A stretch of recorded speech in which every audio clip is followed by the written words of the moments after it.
Fueled by Death guest. Well, I like to start a lot of these interviews in the beginning.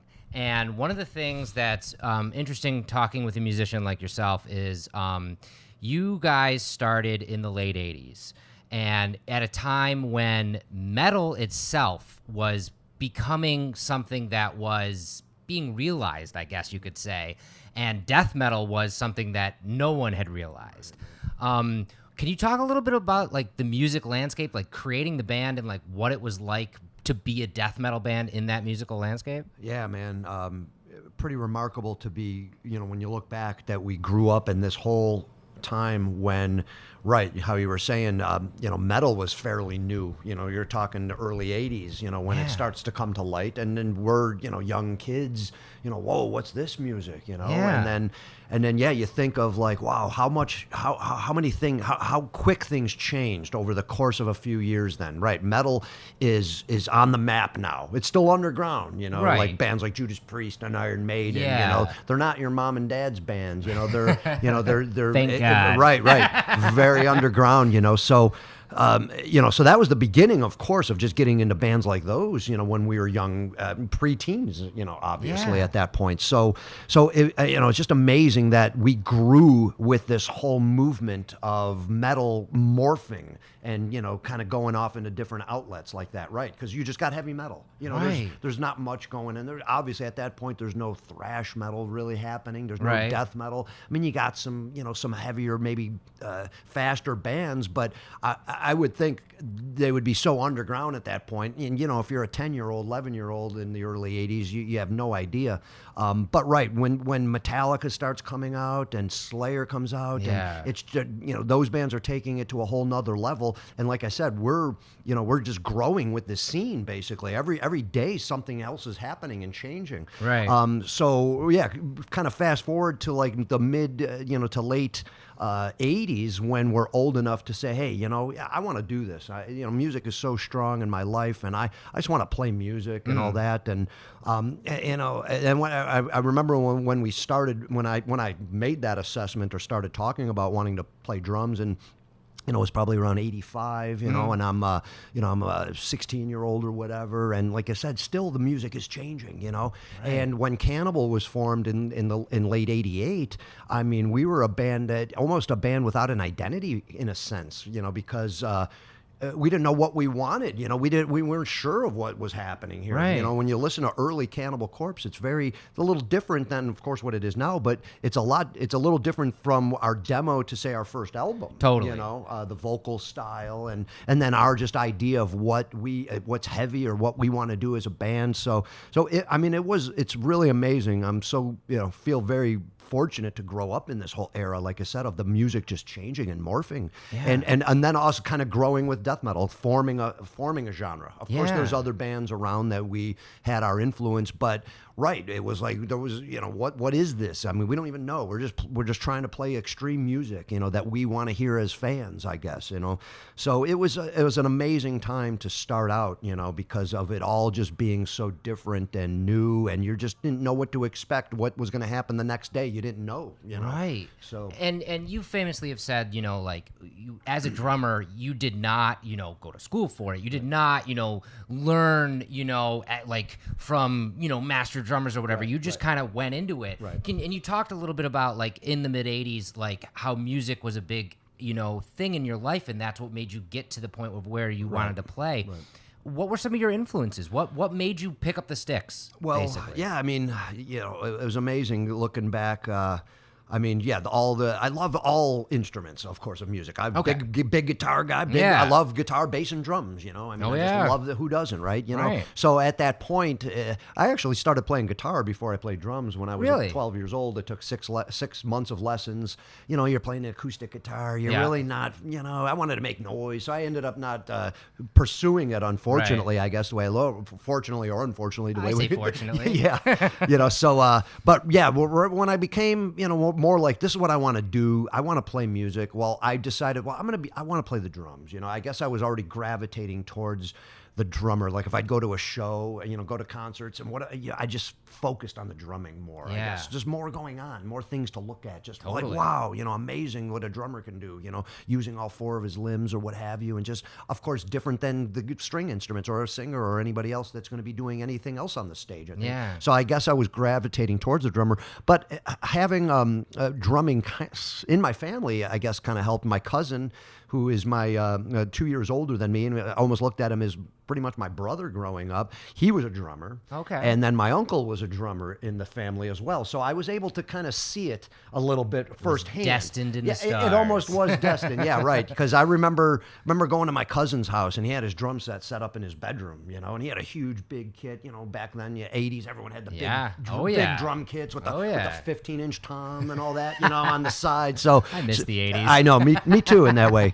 But I remember just going to my cousins and kind of sitting behind the kit, and go, wow, I can do this. I without anybody showing me like just a quick, simple, maybe 4/4 kind of a beat. I was able to do it, and a lot of people can't. A lot of people might sit behind a kick on. I'm so uncoordinated that they wouldn't even be able to do something basic. I am one of those people. I can think of a drum beat in my head, but you put me in front of a kit, and it's just does not translate. Well, I was fortunate to be able to just sit back and go, wow, I can go doom boom bap, but without anybody telling me. So I felt, you know what? Hey, I must have a little rhythm here. Yeah. And so I was kind of excited, and I'm like, man, that's what I want to do. I want to play the drums, That's so awesome. really having it in my family helped a little bit, and like I said, just gravitating towards the drums. But early on, it was people like Neil Peart from Rush, and then all the heroes, I guess, the bands that I loved, like Clive Burr from Iron Maiden in the early days. Of course, Lars Ulrich was a big, Metallica comes out, and you're like, wow. Oh yeah.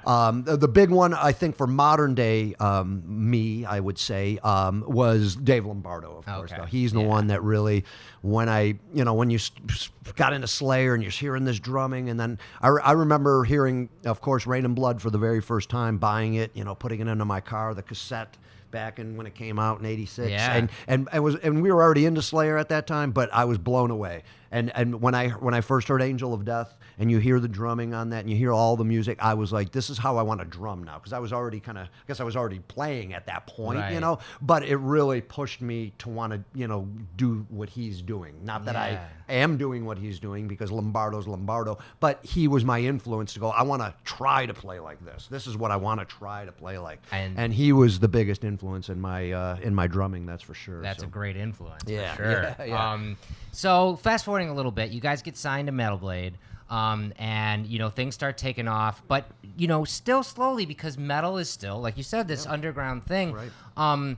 How has it been being a death metal band through the 80s and 90s and having to constantly whereas some bands have to reinvent themselves to get recognition, you guys have to basically be like, we're here and we're doing this. What was that like? What was it like? Because obviously. And to preface this, obviously, you're not getting top 40 radio play. You're that kind of thing. What was it like to be in a band that had to work to get recognition? I mean, it was amazing. I mean, we look back at really all our whole career. I mean, everything just has been amazing. I mean, I guess you don't even think about it. You're just you're doing your thing. I guess that's all we ever did was our thing.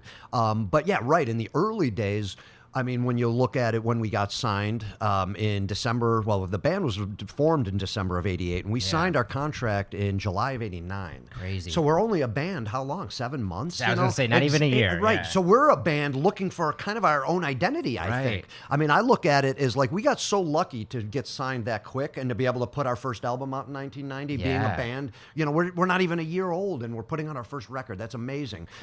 But I also look at it as, man, what if we were a band that, played the circuit for a while? What if we were mulling around Buffalo for a few years? Our first album could have been something like The Bleeding, or, we may not have this old material to kind of, that made it to the light of day. You know how bands may go, you get better, you start writing more songs. Well, you start liking your newer stuff, Right. There's only 2 songs that we actually ended up dropping out of our set that we wrote early on that we just felt like, well, these are our first songs we ever wrote, and, then they're not up to par with the ones we're writing now. So we got lucky in that way to where Cannibal, everybody got to see Cannibal grow as we were not knowing what we're doing. Right. We're just doing our thing.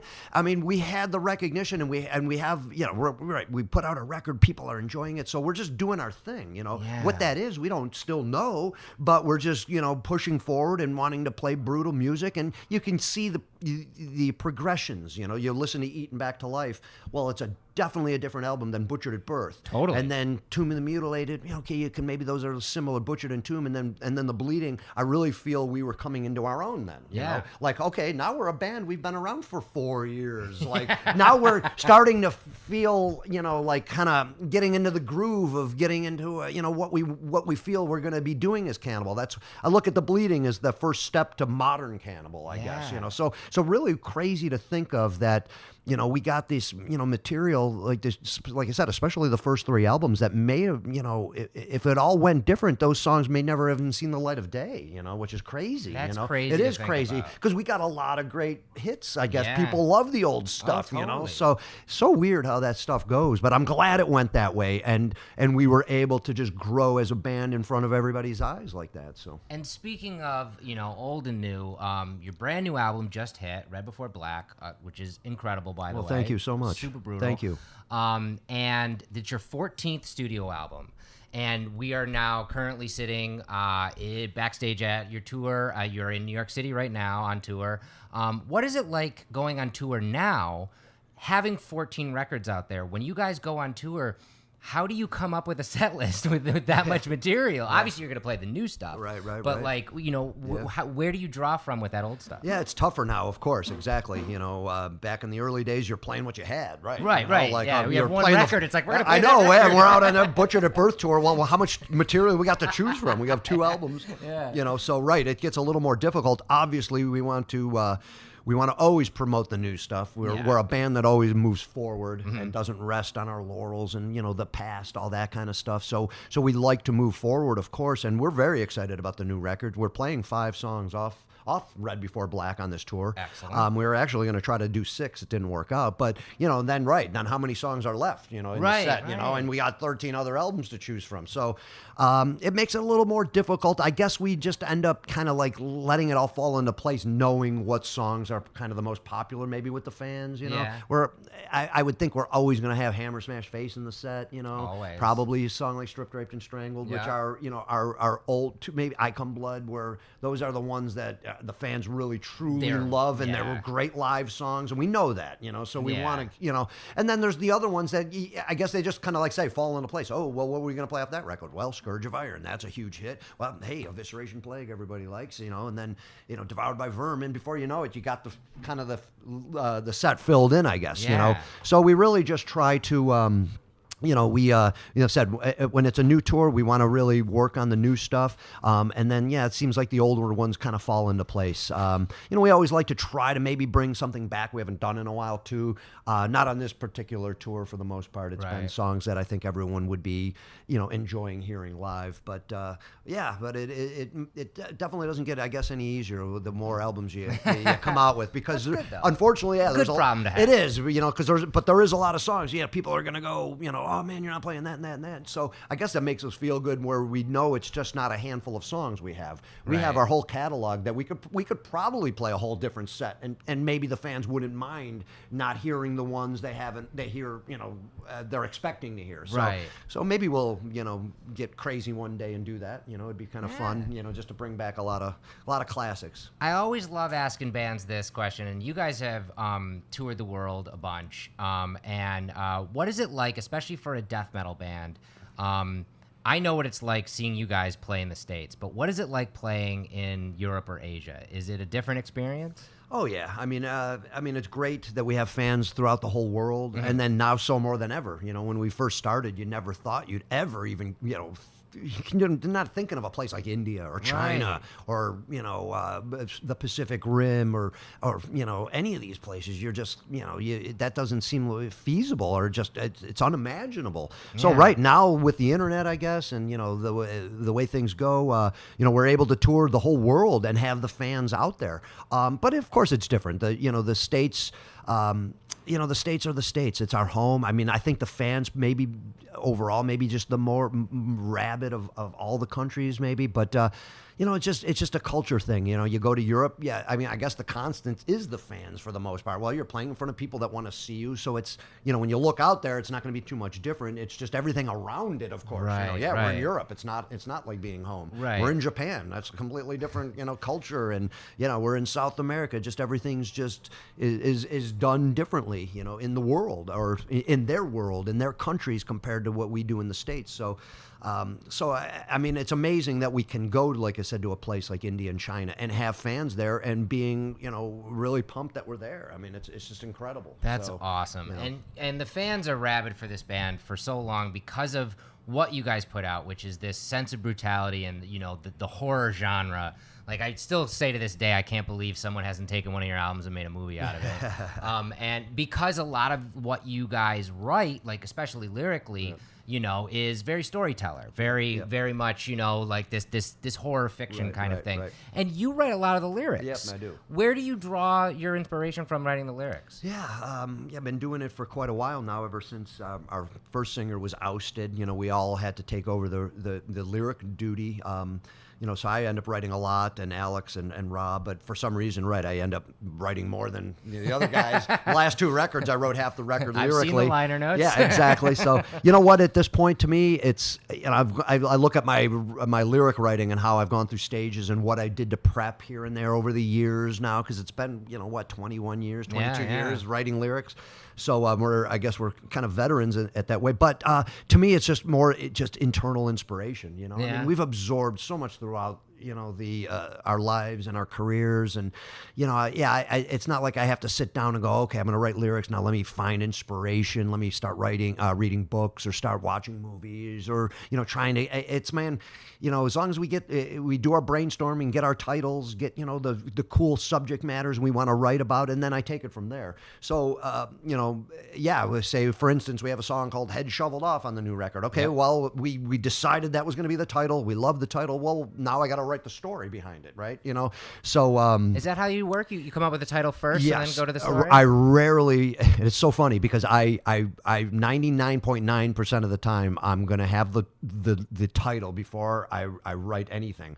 This album in particular, and this album, the one song I did write, I had a title, and then it changed in the middle of me writing. Never happened to me before. Oh my gosh! Yeah, it never happened. That's crazy. I know, it was crazy because I start writing the for the song "Destroyed Without a Trace," as a matter of fact, and I had a working title for the longest time, and then I started writing the lyrics, and I had the concept, and I'm like, it's not going to make sense with what my title is, so I had to change the title, and I changed it mid-writing, and I'm like, hey, "Destroyed Without a Trace," that'll work. It never happens for me. I always have that title, which was very odd.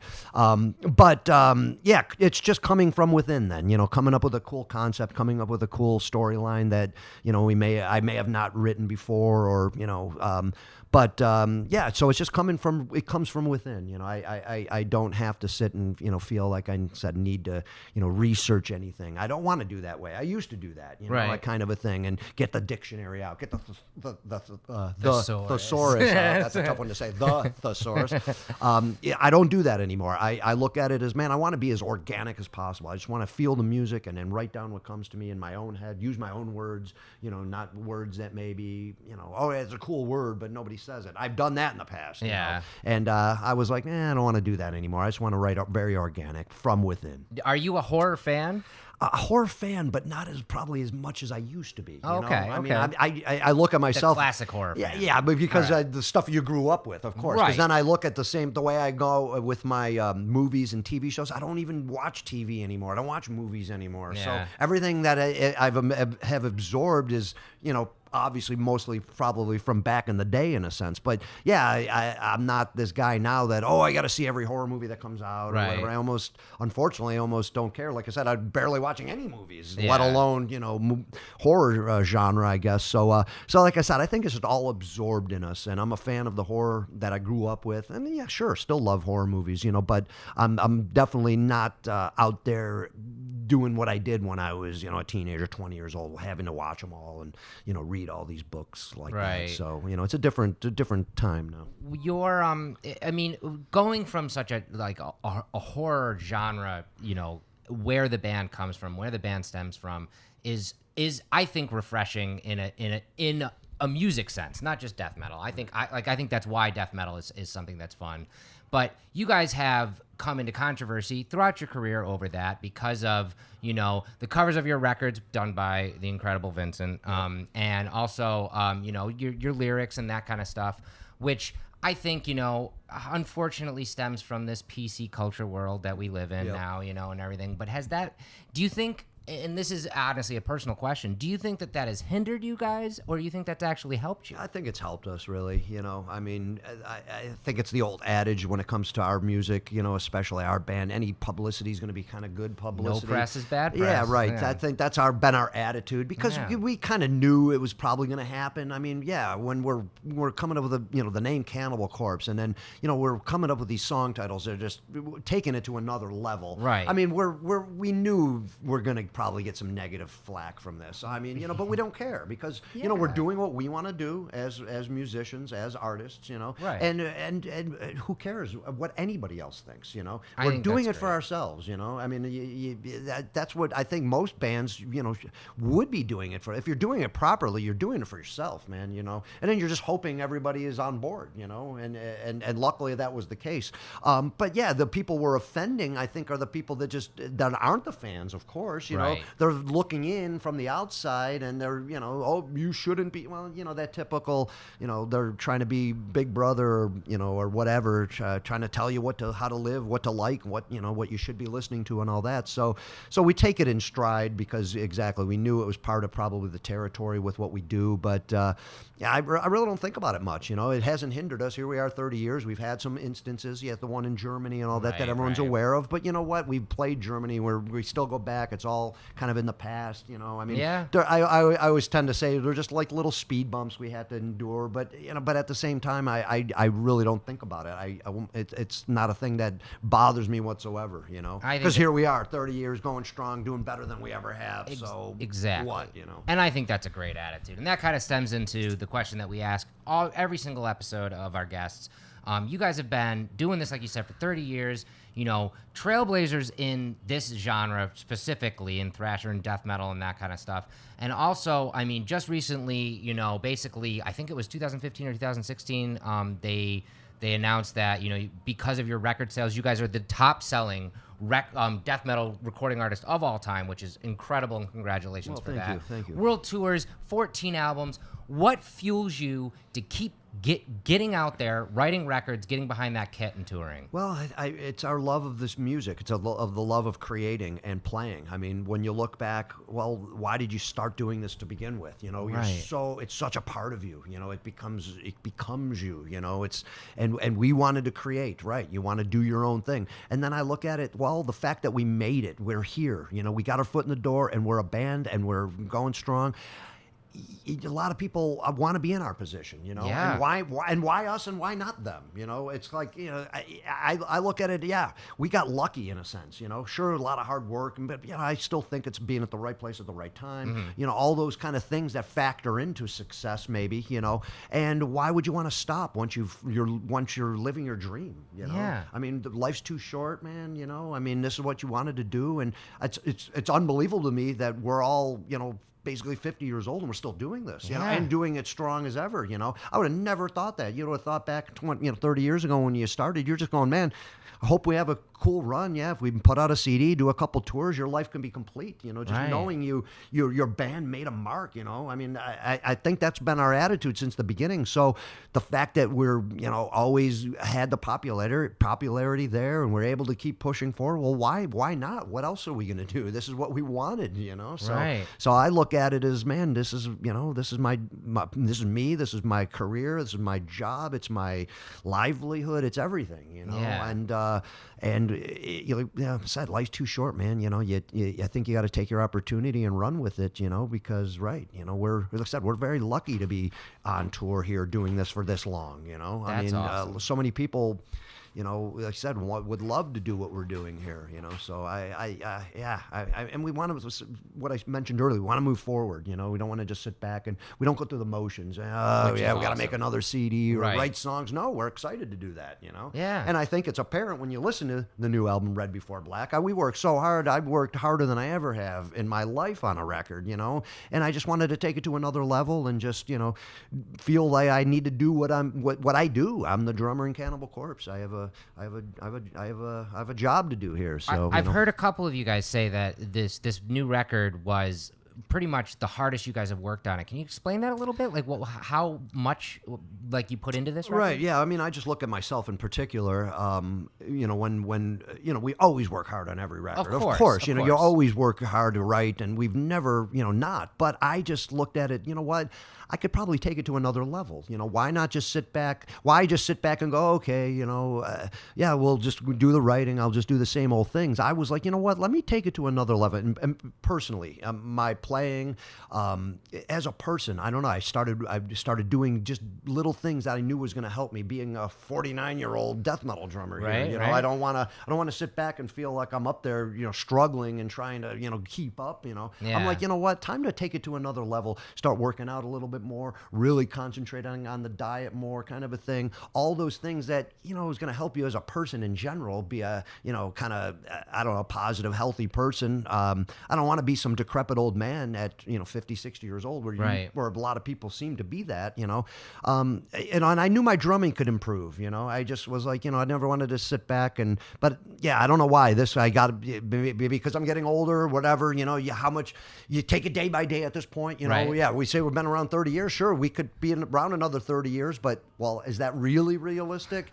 Maybe 10 years, who knows? Right. So you got to take it day by day. So my attitude was, man, let me do the best job that I can ever do. So I worked extra hard at my drumming. I was putting in the extra hours, all those little things that I know I didn't do in the past. Like I said, worked hard, but maybe didn't do those just minor little extra things that are going to help. And I noticed the difference, and I think it's apparent in my drumming on the new record. I think so too. I'm hearing a lot of good things about it, and it shows. People, and I knew it. So so I just worked really, really hard. I lived this album, man. That's all I did. I didn't listen to other music. I mean, I went to practice every day to the rehearsal. Putting in the extra hours, kind of a thing, making sure I was ready to go the next day up until we're ready to go and record in April. So it was months of just work and focus, and and I look back and go, yeah, that was the most focus, the most work I ever put into a record, and and it needed to be done, and I'm and stuff like that just becomes routine then. Right. Yeah, you look, I worked hard. Well, yeah. Well, now if I maintain, well, then I could take it to another level, and that's what I plan on doing in the next one, man. That's I really awesome. want to take it to the next level. And speaking of the future, the Red Before Black came out in November. You guys are finishing up this tour at the end of 2017. What's the future plans for 2018? Just more touring, of course. Touring. Yeah, I mean, the album just came out, obviously. So, Got to bring it to the world. Right. Yeah. We're just scratching the surface here with this U.S. tour. So, we got a couple months off. We do the 70,000 tons of metal in February. That'll be fun. Then we go right to Europe, of course, to take it out there. We'll be touring with the Black Dahlia Murder. That should be a great time. And then, we're going to be doing a bunch of everything. The festivals in Europe, the whole festival season. We'll get to South America. We'll get to Japan. We'll get to Australia. We'll do the States again. We'll do Europe. I mean, we'll probably be touring, for a good, 2 years or at least for this record, Excellent. So it's just all beginning right now. So Awesome. Well, I can't thank you enough for taking time to talk to us today. Thank you for the interview, man. Appreciate it, Jeff. Awesome, man. Awesome. This has been Fueled by Deathcast, a Death Wish Coffee Company podcast production. Thanks for listening.